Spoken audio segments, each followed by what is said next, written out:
Hello friends, my name's Alexis and welcome to my October wrap-up Battle of the Books Round 10.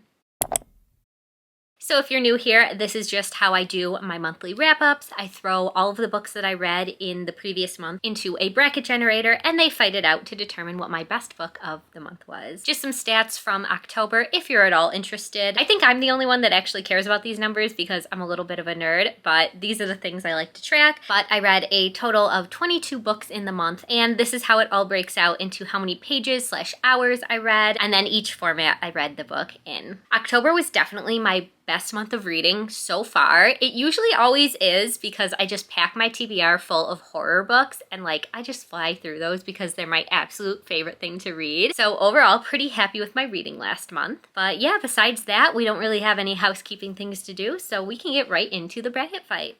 Okay friends, so as always, I'm using the website Bracket Fights. I just uploaded the cover of each book that I read in October and it creates the bracket for me. It's all randomized and yeah, there's not much more to it.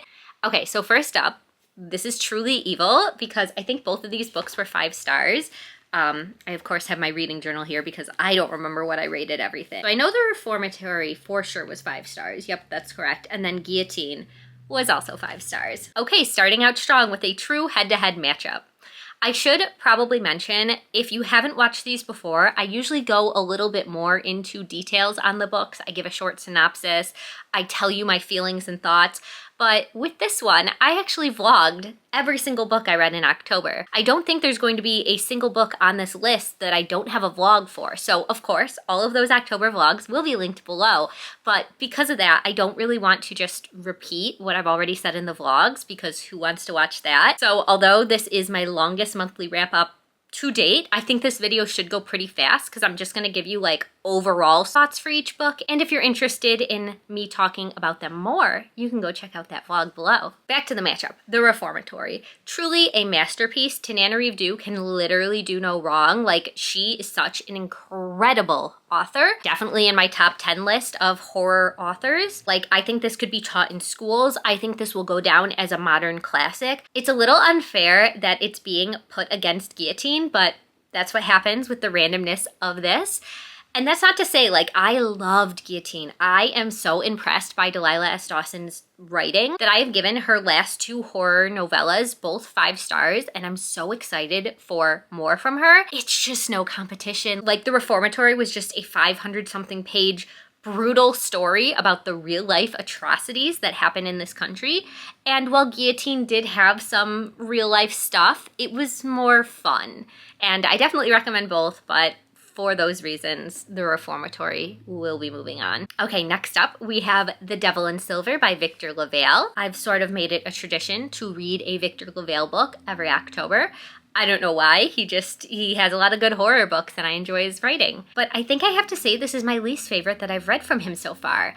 I've read The Ballad of Black Tom, The Changeling, Lone Women, and I think that's it. So this would have been my 4th. And yeah, and I don't know when it came out in relation to all of those other ones. Maybe this is an older one and just his writing has improved. But this one was not a favorite. I ended up giving this one 4 stars. And that was really after reflecting on the story and thinking about how important the message of the book was. But my enjoyment level, it wasn't that high for this one, unfortunately. And that, of course, is going up against It Came From the Trees by Ali Russell. This one was a middle grade horror book, and I really, really enjoyed this one. I just do not read enough middle grade horror, and honestly, that's where it's at. Every one that I have read has been incredible. If you're sleeping on middle grade horror because you don't think it'll be that scary, please do yourself a favor and pick something up because this was genuinely scary. There were some scenes that scared me more than scenes in adult horror books I read this month. I don't think I was scared at all of The Devil in Silver, but It Came From the Trees freaked me out. So I actually ended up giving this one 5 stars. I had a really fun time reading this one, and for that reason, it will be moving on. Ooh, this one has a clear winner. If you watch my vlogs, you know how I feel about both of these. So first up on the left, we have Dead 11 by Jimmy Giuliano. Again, I don't even remember what I rated it. I just know I was disappointed in this one. Okay, so I rated it 3 stars. And yeah, that's just it was a middle of the road book. It wasn't bad, but It wasn't great. It was just meh. It was fine. I think some people could enjoy it more than I did. I was just left feeling very confused throughout the whole thing. And then by the time we got to the reveal at the end, it was like lackluster. I was like, oh, that's it?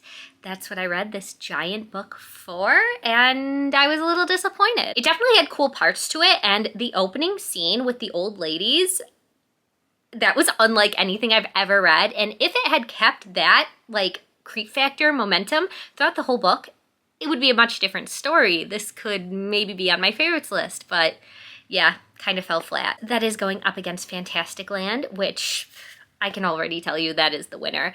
5 stars, blown away by this one. And I had a little bit of apprehension going into this one. I feel like I hadn't seen the best reviews, but like truly, I loved it. It was so wild, so unbelievable, but so entertaining. It's basically Lord of the Flies, but set in a Florida amusement park. And some of the kills in it were very hard to read. So of course, Fantasticland will be our winner. All the Sinners Bleed by S.A. Cosby was of course a 5-star book. Like, wow, incredible. This was the only like non-horror book that I read in October. I think this one is more of a thriller, but there were definitely horrific scenes in it. And yeah, it was just such a good time. Like, not the content matter, if you know what I'm saying, but like S.A. Cosby's writing, gorgeous. And he just knows perfectly how to cut the tension of a really heavy scene with like just these family dynamics that he has in this book. It was the same thing with Razorblade Tears. Like, he just throws in this super unexpected, touching moment between our main character and his family, and I love it. I will definitely be picking up more S.A. Cosby in the future. And that is up against The Hollow Kind by Andy Davidson. I was disappointed in this one. I was really looking forward to it. It had a very strong start. And actually, this was the first book I read in October, so I'm trying to remember specific details, and they're not really coming to mind. So I think that can tell you just how forgettable this book is. I ended up giving it 2.5 stars. I remember it had flashback scenes. So we had like our present day, it was a mother and a son. They were starting a new life in this land she had inherited, and there was a curse on the land. And we were getting these flashback scenes to her ancestors and kind of explaining what was going on with the curse. And the aspect of the curse was so cool until it literally didn't go anywhere. Like, he could have done so much, and it was truly so creative, and it just fell flat. So obviously, All the Sinners Bleed will be our winner. Our next matchup, both of these, so good. Like, October was such a good reading month. So on the left, of course, we have The Night Guest. This one is a short little novella about a woman who is sleepwalking. She sets up a camera to film herself sleeping, and she captures some truly creepy things on it. Like, this book was so much creepier and got like straight under my skin, and I was not expecting it at all. I actually read it in the dark, like all in one sitting, because I couldn't put it down. And at the end, I was just like, open mouth, staring at the wall, trying to figure out what I had just read. Like, is that really what happened? So yeah, I highly, highly, highly recommend this one. It was just so good and so unexpected. I feel like I had really only heard like 1 or 2 people talking about it, and I think it needs more attention. It is so underrated. And of course, I ended up giving this one 5 stars. And that, of course, is going up against Romina by Junji Ito. I'm a big fan of Junji Ito's horror mangas. It is a goal of mine to eventually read all of them. So I was really happy to be able to knock one off the list in October. This one is a little different than his other stuff. It's kind of got a sci-fi element to it. It's about this. It's been a little while since I read it. So it's either a star or a planet is discovered, and the scientist names it after his daughter, Romina. And suddenly, it's discovered that it is hurtling towards Earth, and it is going to collide with and destroy the planet. And humanity's solution to this problem is, oh, well, we must have to kill Romina, because then the planet won't come for us anymore. It literally doesn't make sense, but it turns into such an intense chase and just like these terrible scenes of this poor girl getting absolutely beat up by everybody, and just what a wild, unique story. I ended up going with a 4-star rating on this one. I think just because it was different than anything I had ever read from him, I really enjoyed it, but I just can't. I have to give this to The Night Guest. Just, I was blown away by this one. All right, and our last matchup on the left side is going to be Ghost Eaters by Clay McLeod Chapman. This is another one that just came out of nowhere, was so unexpected, and definitely a favorite of the month. This is a book that I've had for a little while. I honestly bought it for the cover. Like, how creepy is that cover? I had read another book by this author. Was it Whisper Down the Lane? I think. It was a Literally Dead Book Club pick last year, and I enjoyed that, so I thought I should give this author another try, and I'm so happy I did. This one was so unique, so creepy. It was just so fun. If you like ghost stories with a little bit of a twist, I highly recommend this one, and I ended up giving it a 4.5-star rating. It was almost perfect. There were just some weird scenes with like this ghost baby that I didn't understand, or like, why were they in here? So that was the only part that lost me, but everything else, so good. That's going up against Garlic and the Vampire by Brie Paulson. This one is fresh in my memory because I just read it for Vampathon, and I love Garlic so much.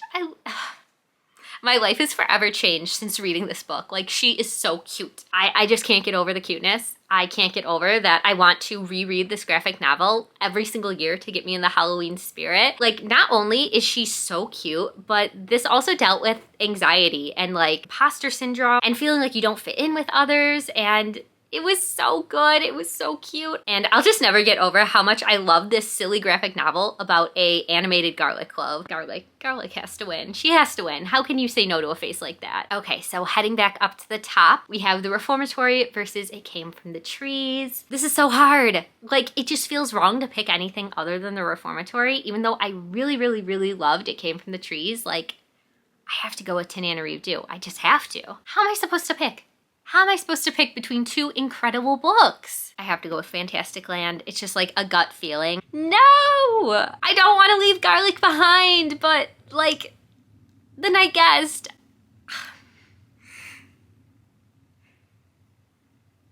I hate this. Oh, I'm so sad. I can't look. I'm not looking, but I'm picking The Night Guest. I'm sorry, Garlic.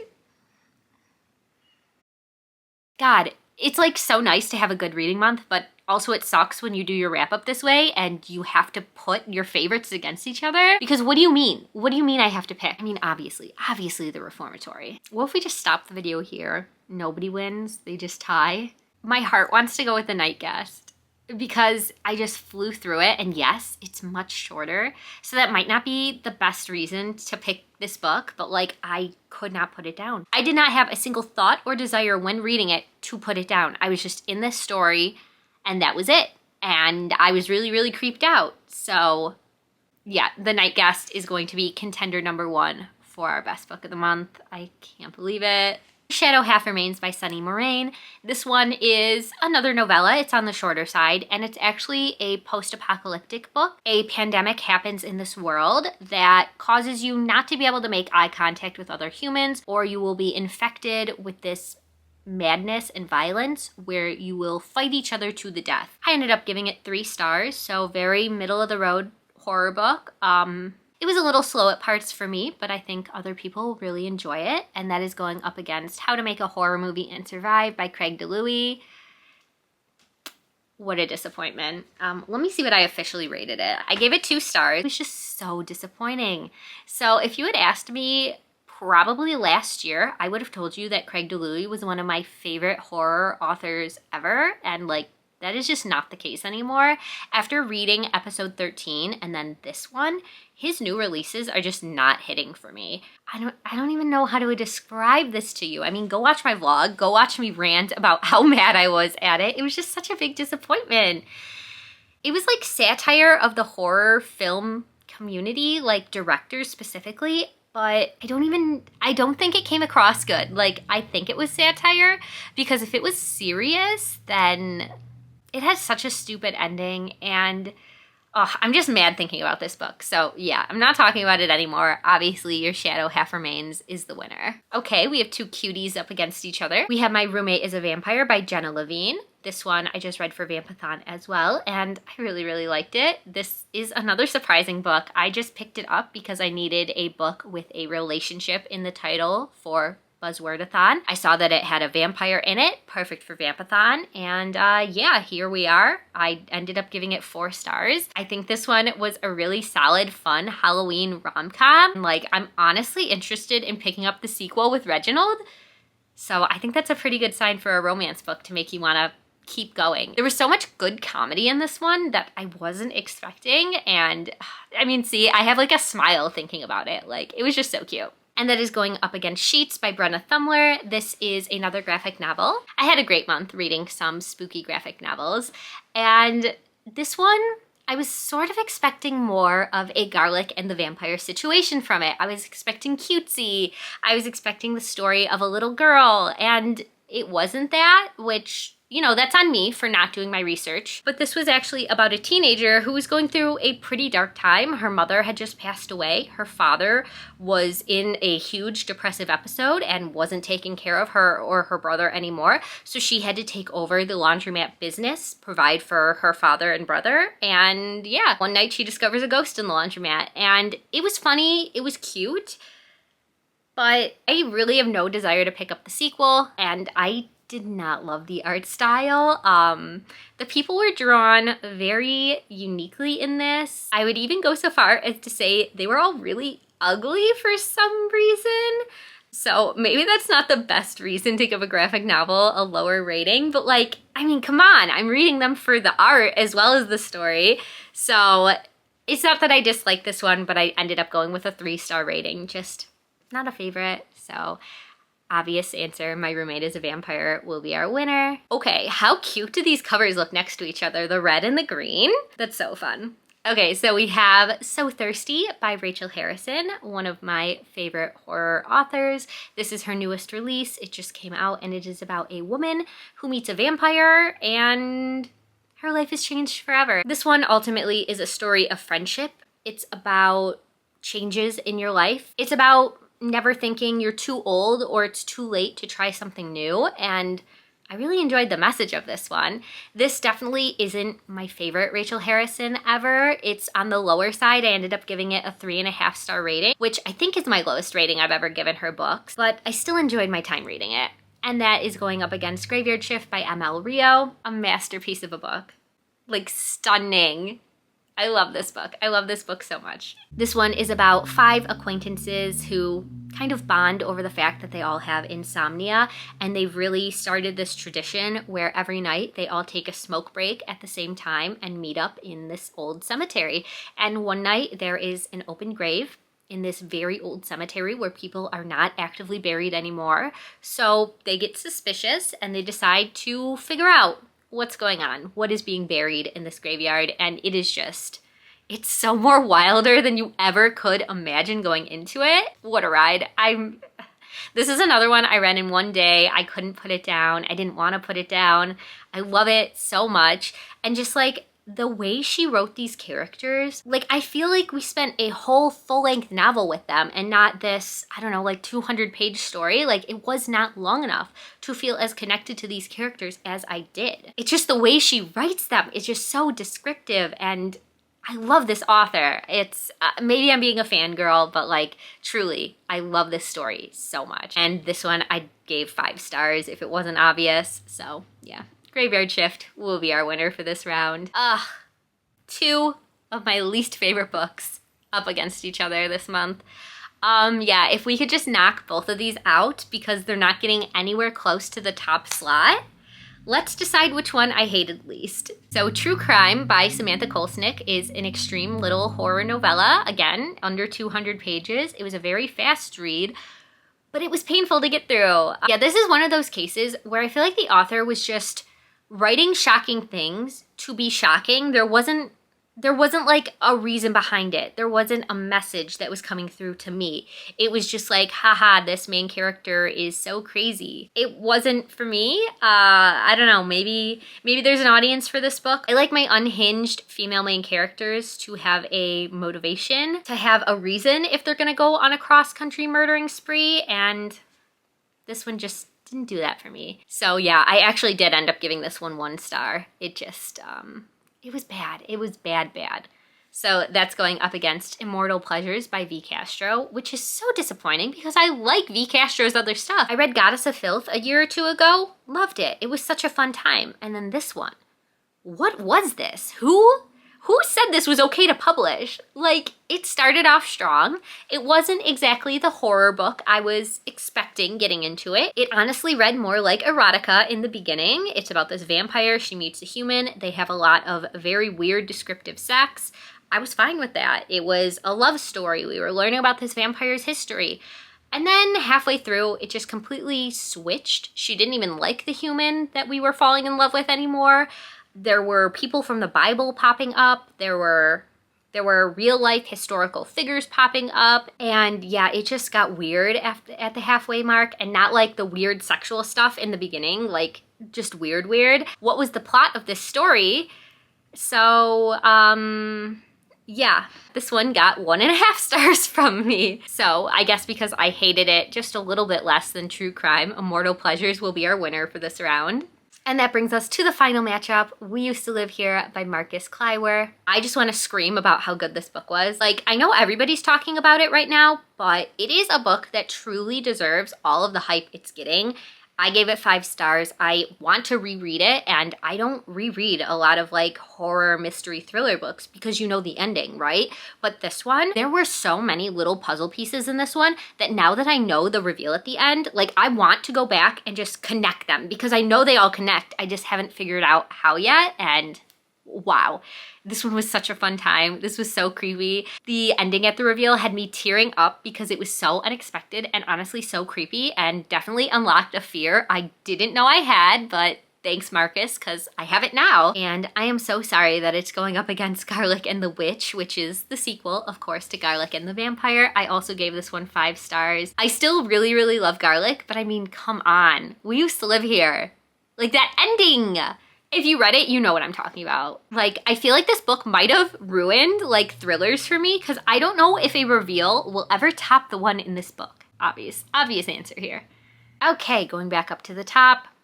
I feel like it's a clear winner. We have a very meh book versus a book that I actually enjoyed. So My Roommate is a Vampire. And then, oh my God, obviously, no question about it, Graveyard Shift. All right, I'm really sorry to My Roommate is a Vampire, but I obviously have to go with Graveyard Shift. Just truly a favorite of the year. Fuck. What do you mean? What do you mean I have to pick? I don't want to. This isn't fair. Can we just have a tie? I have to go with We Used to Live Here. Right? Like, I just have to. And I mean, I love The Night Guest. I loved it so much, but We Used to Live Here. Like the ending. I mean, come on.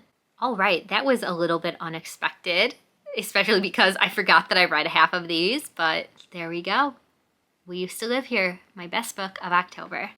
Thank you so much for watching this chaos that is me trying to pick between my favorites. Like, I know I'm being overdramatic, but this is honestly painful to try and pick. So I hope you enjoyed my pain. Please let me know what was your favorite book of October. Were you like me and you saved all of your horror books for October, or did you read a bunch of different genres? As always, friends, I hope you read a good book today, and I will see you soon in my next one. Bye.